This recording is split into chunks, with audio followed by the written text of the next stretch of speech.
Assalamualaikum warahmatullahi wabarakatuh. Halo anak-anak ibu yang soli dan soliha, apa kabarnya hari ini? Semoga dalam keadaan sehat walafiat dan dilindungi Allah Subhanahu wa Ta'ala.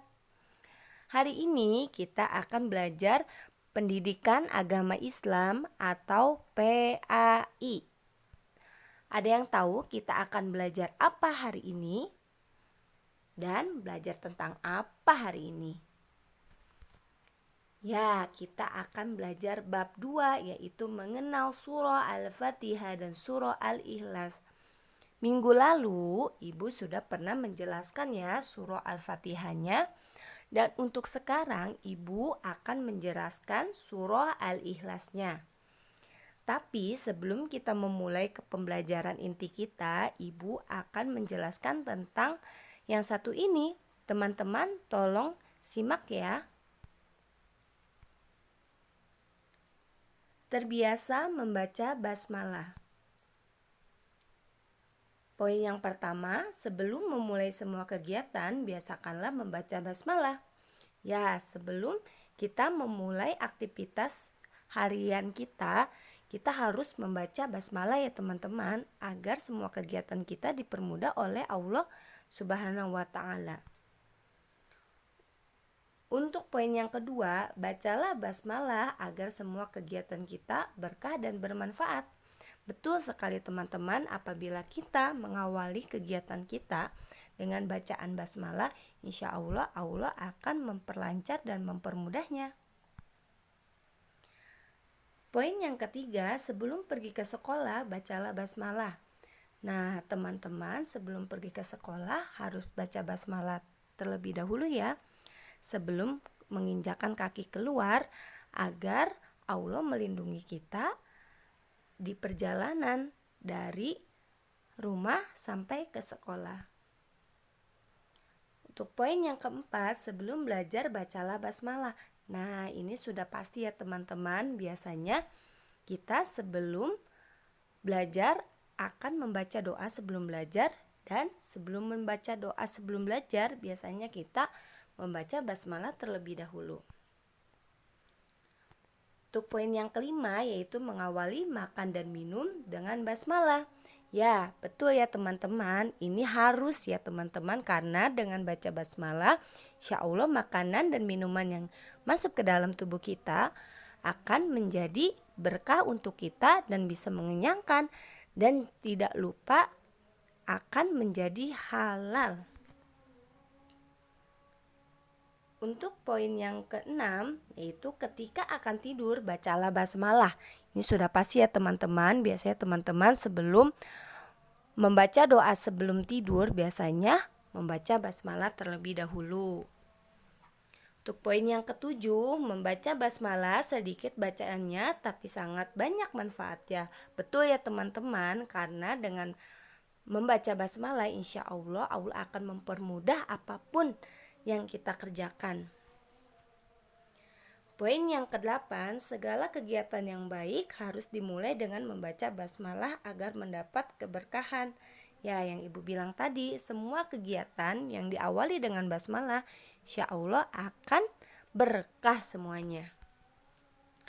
Poin yang terakhir, selain itu, biasakan berdoa sebelum dan sesudah belajar agar diberi kemudahan dan mendapat ilmu yang bermanfaat di dunia dan di akhirat. Nah, sebelum belajar biasakan kita membaca basmalah atau bismillah, karena untuk memudahkan kita menyerap apa yang ibu atau bapak guru sampaikan kepada kita, dan nantinya akan bermanfaat untuk kita ke depannya.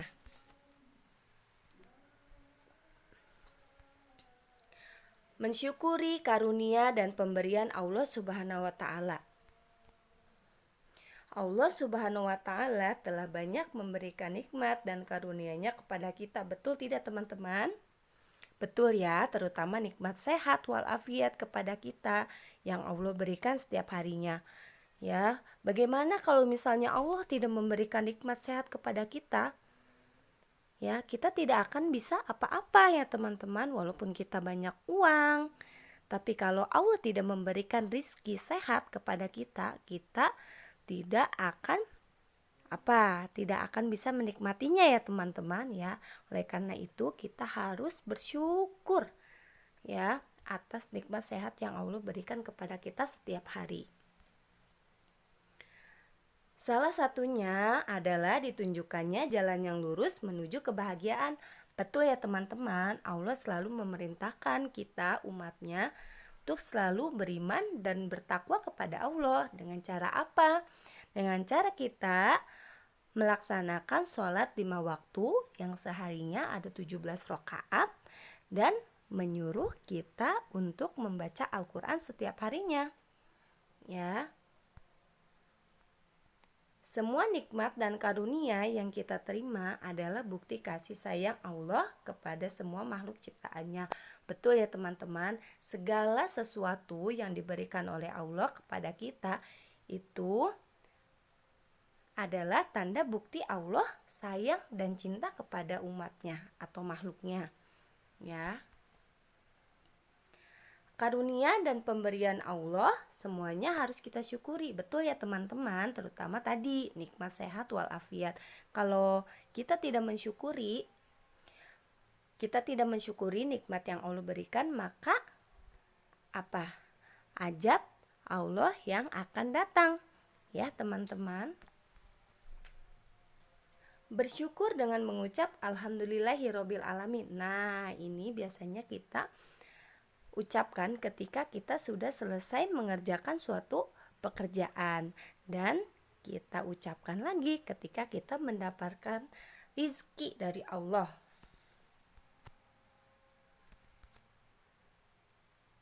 Nah, kita mulai masuk ke inti pembelajaran kita hari ini ya teman-teman, yaitu melafalkan surah Al-Ikhlas.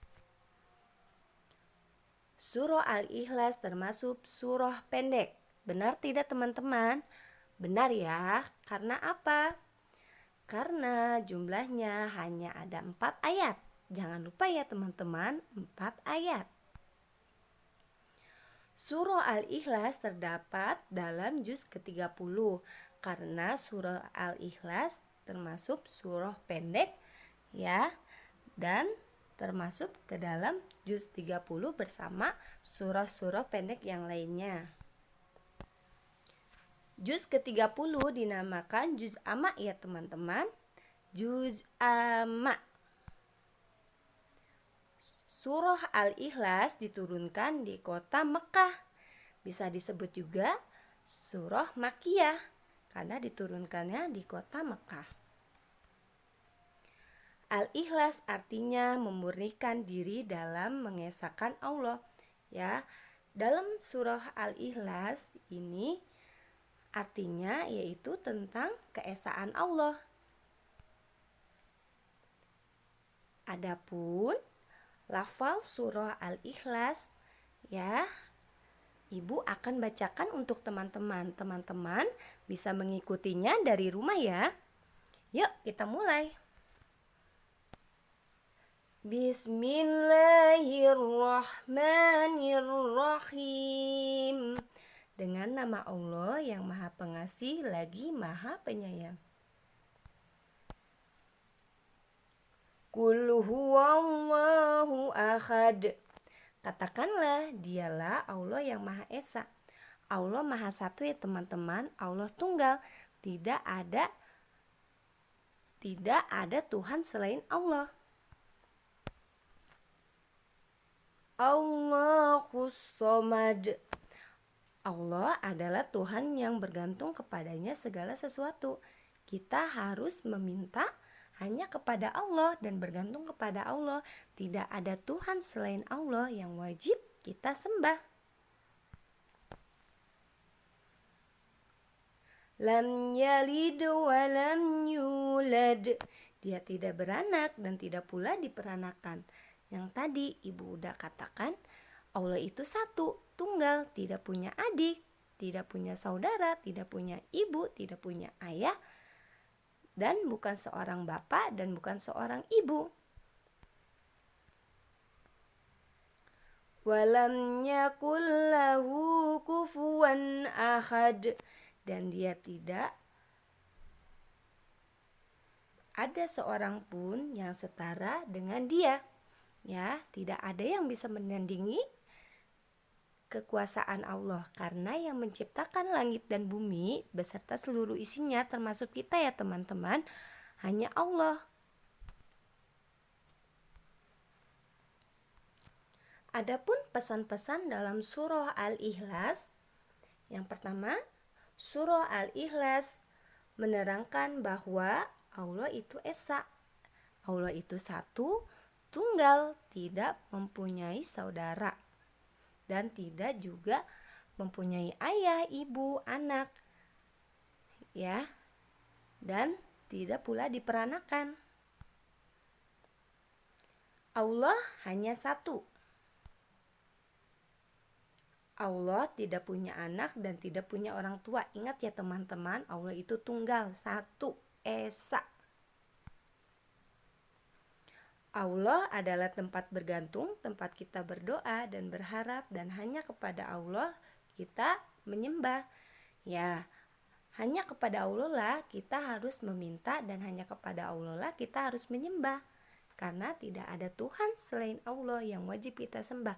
Karena apabila ada seseorang yang menyembah selain Allah, itu dikatakan orang musyrik atau orang yang keluar dari jalan Allah. Allah tidak ada tandingannya dan tidak ada yang seperti Allah. Betul ya teman-teman, tidak ada Tuhan yang bisa menciptakan langit dan bumi seluruh isinya juga ya selain Allah. Allah tidak seperti makhluk, ya karena Allah itu pencipta, bukan makhluk. Allah tidak punya sekutu, Allah tidak berkelompok ya teman-teman, Allah satu atau tunggal. Kita umat Islam harus beriman dan menyembah hanya kepada Allah saja, tidak ada yang lain ya teman-teman. Karena jika kita menyembah ke selain Allah, berarti kita dikatakan orang musyrik atau orang yang keluar dari jalan Allah. Sebelum Ibu mengakhiri pembelajaran kita hari ini, Ibu punya cerita nih yang menarik tentang keistimewaan surah Al-Ikhlas. Ya, di sini ada teman Rasulullah yang bernama Muawiyah. Ketika ia meninggal, ya Rasulullah melakukan takziah ke rumahnya. Alangkah kagetnya Nabi Muhammad ketika mengetahui bahwa ada ribuan malaikat yang datang mendoakan sahabat Muawiyah tersebut. Bahkan karena banyaknya malaikat yang datang, membuat cahaya matahari mampu menutupi hingga suasana menjadi redup. Karena apa? Karena semasa hidupnya Muawiyah selalu membaca surah Al-Ikhlas dalam rutinitas untuk berzikirnya. Ya teman-teman, mudah-mudahan kita juga bisa mengikuti sahabat Rasul tersebut agar kita juga bisa didoakan oleh para malaikat. Untuk tugasnya, jangan lupa mengerjakan buku paket Pendidikan Agama Islam atau PAI halaman 23 sampai 24. Dikumpulkan via Classroom ya teman-teman. Sekian pembelajaran kita hari ini, semoga dapat bermanfaat bagi teman-teman. Wassalamualaikum warahmatullahi wabarakatuh.